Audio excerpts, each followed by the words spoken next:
दोस्तों नमस्कार, मैं हूं आपके साथ रामकृष्ण शुक्ला। रामपुर के जज सवान ने आजम खान को सिर आंखों पर बिठाया।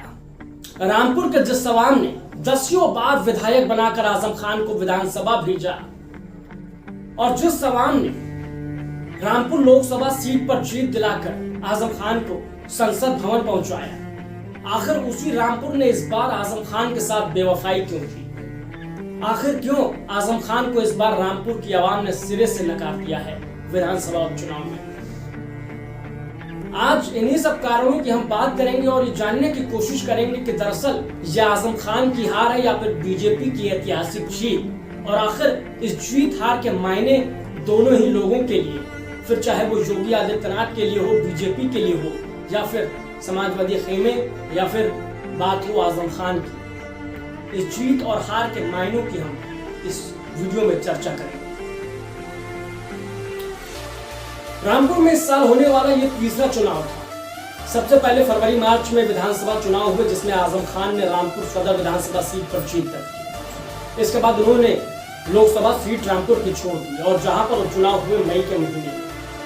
आजमगढ़ और रामपुर में एक साथ उपचुनाव हुए जहां पर दोनों ही सीटों पर समाजवादी पार्टी को करारी शिकस्त झेलनी पड़ी बीजेपी के कैंडिडेट से। यानी रामपुर की जिस लोकसभा सीट को आजम खान ने विधानसभा सीट जीतने के बाद छोड़ा था, वो वहां पर हार गए, यानी कि उनके करीबी वहां से रामपुर की लोकसभा सीट हार गए। इसके बाद अब चुनाव होता है तीसरी दफा इस साल रामपुर में, और तीसरी बार होता है आजम खान की हेट स्पीच मामले में सजा याफ्ता मुजरिम होने के चलते।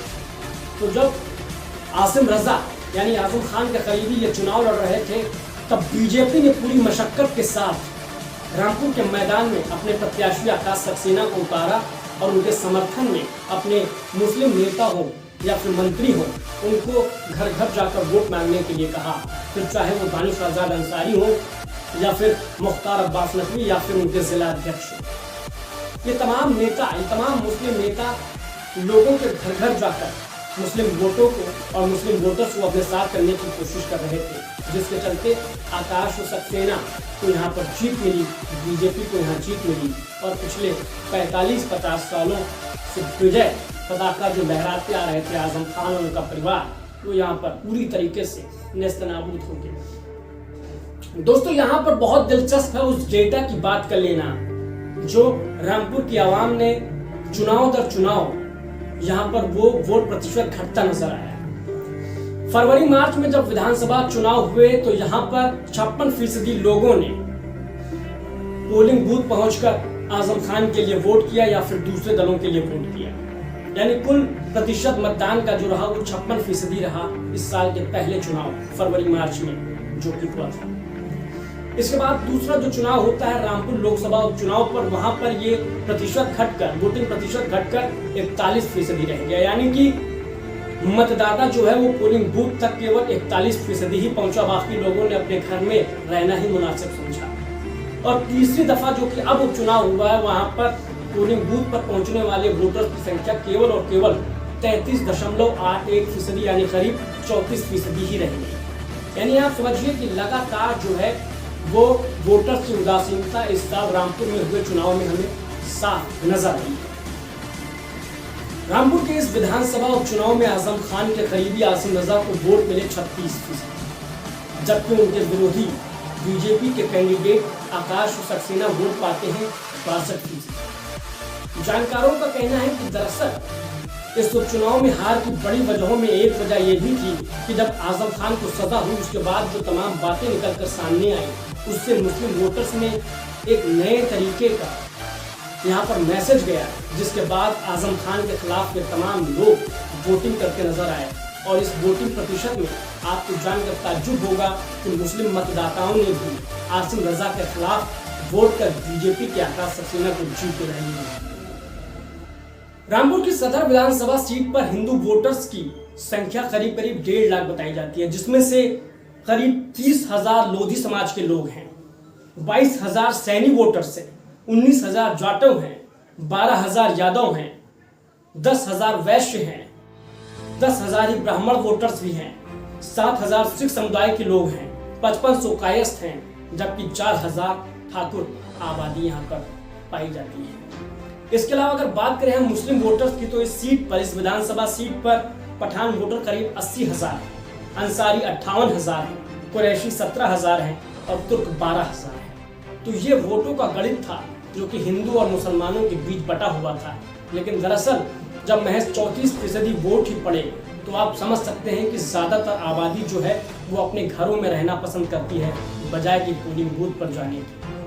तो यहाँ पर जो सीधा जो फायदा हुआ वो बीजेपी को हुआ और नुकसान हुआ आजम खान और समाजवादी पार्टी को। रामपुर में पहली मर्तबा किसी गैर मुस्लिम प्रत्याशी ने जीत दर्ज की है, जो बीजेपी की तरफ से आकाश सक्सेना रहे। दोस्तों, चुनाव की घोषणा के बाद से ही बीजेपी ने पसमानदा मुसलमानों को अपने साथ करने की तमाम कोशिशें की। पसमानदा रामपुर में आने वाली मुसलमानों की एक ऐसी बिरादरी है जिसको अपने साथ करने के लिए बीजेपी ने पसमानदा मुसलमानों के नाम से एक सम्मेलन तक आयोजित किया, जहां पर दानिश आजाद अंसारी, जो कि उसी बिरादरी से आते हैं, पसमानदा मुसलमानों की बिरादरी से आते हैं, वो रामपुर में गए।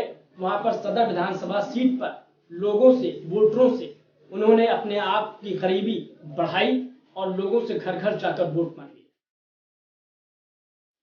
इसके साथ में मुख्तार अब्बास नकवी हो या फिर बासित अली हो, उन्होंने भी रामपुर विधानसभा सदर सीट पर पूरी तरीके से खुद को झोंक दिया और बीजेपी के लिए घर घर जाकर प्रचार किया, वोट मांगे। तो क्या इस जीत के बाद मुसलमान बीजेपी के करीब आए?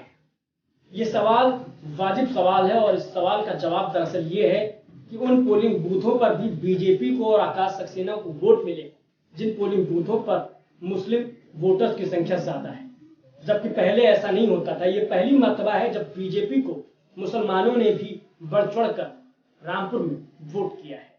यहाँ बीजेपी को और बीजेपी कैंडिडेट आकाश सक्सेना को साथ मिला कांग्रेस के नेता नवाब कासिम अली खान का।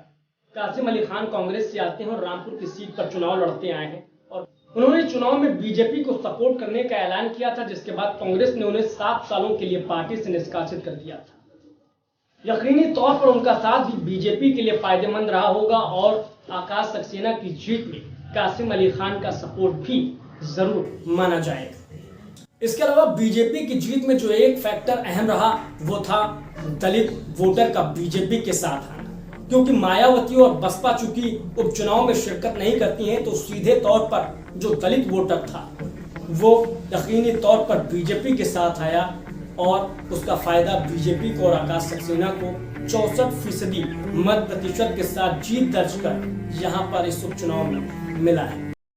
अखिलेश यादव ने सीधे तौर पर यहाँ पर कम वोटिंग का जो ठीकरा है वो बीजेपी पर फोड़ दिया और बीजेपी पर आरोप लगाते हुए एक शिकायती पत्र तक चुनाव आयोग को सौंप दिया है, ये कहते हुए कि बीजेपी के लोगों ने वोटर्स को वोट डालने नहीं दिया, जिसकी वजह से कम वोटिंग इस उपचुनाव में हुई और जिसकी वजह से आजम खान और समाजवादी पार्टी को हार का मुंह देखना परिणाम आना चाहिए, वो परिणाम नहीं आया।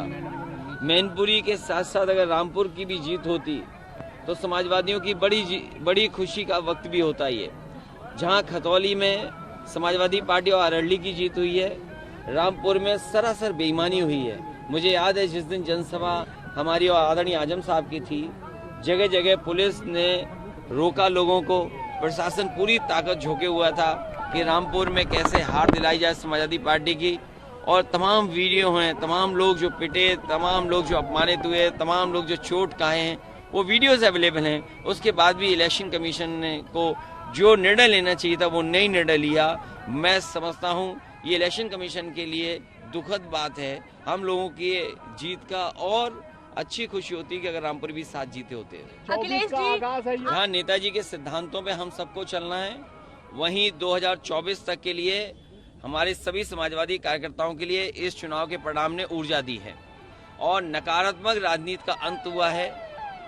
ये संदेश इस चुनाव से यहाँ से गया है। दोस्तों, 1980 के बाद से लगातार आजम खान रामपुर की सीट पर जीत दर्ज कर अपना दबदबा बनाए हुए थे।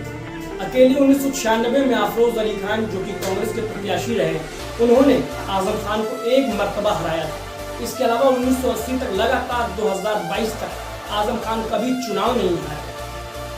दोस्तों, समाजवादी पार्टी की सरकार उत्तर प्रदेश से जाते ही आजम खान और उनके परिवार पर तमाम मुकदमे होते चले गए। आजम खान को काफ़ी वक्त जेल में भी गुजारना पड़ा और धीरे धीरे उनकी जो सियासी हैसियत है वो उनके जेल में रहने के साथ ही घटती चली गई और इसका बहुत ज़्यादा खामियाजा आजम खान को अब उठाना पड़ रहा है।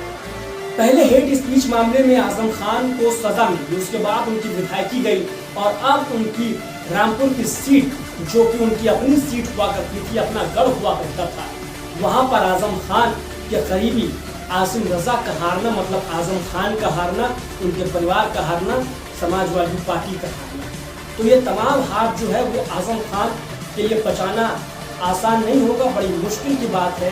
लेकिन आजम खान के लिए अब एक तरीके से समझिए कि शायद उनका जो है सियासी यहाँ पर करियर लगभग खत्म होने की कगार पर बीजेपी ने कर दिया है।